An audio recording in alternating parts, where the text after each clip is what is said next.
Rajiv Gandhi foundation को 2005-6 और 2006-7 के वित्तीय वर्षाल में चीनी दूतावास से 1,35,00,000 रुपए का अनुदान प्राप्त हुआ था। चूंकि एफसीआरए के कानून और उसकी मर्यादाओं के अनुरूप नहीं था, तो नोटिस देकर पूर्णतया कानूनी प्रक्रिया का अनुपालना करते हुए गृह मंत्रालय ने इसका रजिस्ट्रेशन रद्द किया था।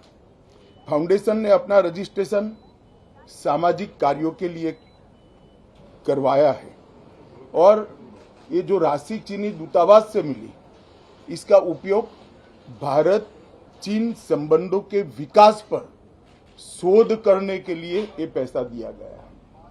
अब मैं कांग्रेस पार्टी को पूछना चाहता हूं कि इन्होंने शोध तो जरूर किया होगा, क्या उनकी शोध में 1962 में जो हजारों हेक्टेयर भूमि भारत की चीन ने हड़प ली, वो शामिल था क्या?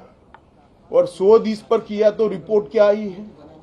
नेहरू जी के प्रेम के कारण सुरक्षा परिषद में भारत की स्थायी सदस्यता बलि चढ़ गई। इस विषय को उन्होंने शोध का विषय बनाया था क्या? और अगर बनाया था तो इसका नतीजा क्या हुआ? जिस वक्त गलवान के अंदर हमारे सेना के वीर जवान चीनियों से भिड़ रहे थे, उस वक्त चीनी दूतावास के अधिकारियों को कौन रात्रि भोज दे रहा था? वो उनकी शोध का विषय था क्या? अगर था तो उसका नतीजा क्या हुआ? जब उनकी सरकार थी तो 2006 में भारत में चीन के दूतावास ने पूरे अरुणाचल और पूरे नेपाल पर दावा कर दिया। वो उनकी शोध का विषय था क्या?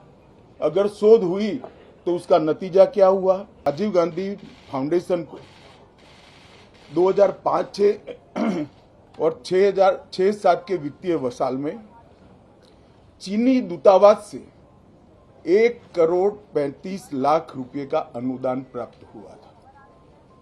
चूंकि एफसीआरए के कानून और उसकी मर्यादाओं के अनुरूप नहीं था, तो नोटिस देकर पूर्णतया कानूनी प्रक्रिया का अनुपालना करते हुए गृह मंत्रालय ने इसका रजिस्ट्रेशन रद्द किया था।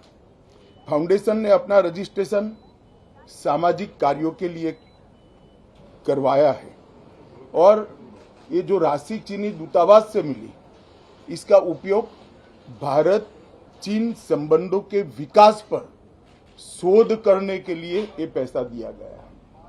अब मैं कांग्रेस पार्टी को पूछना चाहता हूं कि इन्होंने शोध तो जरूर किया होगा, क्या उनकी शोध में 1962 में जो हजारों हेक्टेयर भूमि भारत की चीन ने हड़प ली, वो शामिल था क्या?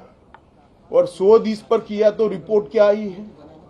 नेहरू जी के प्रेम के कारण सुरक्षा परिषद में भारत की स्थायी सदस्यता बलि चढ़ गई। इस विषय को उन्होंने शोध का विषय बनाया था क्या? और अगर बनाया था तो इसका नतीजा क्या हुआ? जिस वक्त गलवान के अंदर हमारे सेना के वीर जवान चीनियों से भिड़ रहे थे, उस वक्त चीनी दूतावास के अधिकारियों को कौन रात्रि भोज दे रहा था? वो उनकी शोध का विषय था क्या? अगर था तो उसका नतीजा क्या हुआ?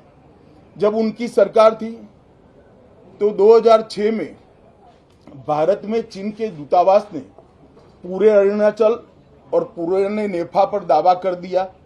वो उनकी शोध का विषय था क्या? अगर शोध हुई तो उसका नतीजा क्या हुआ?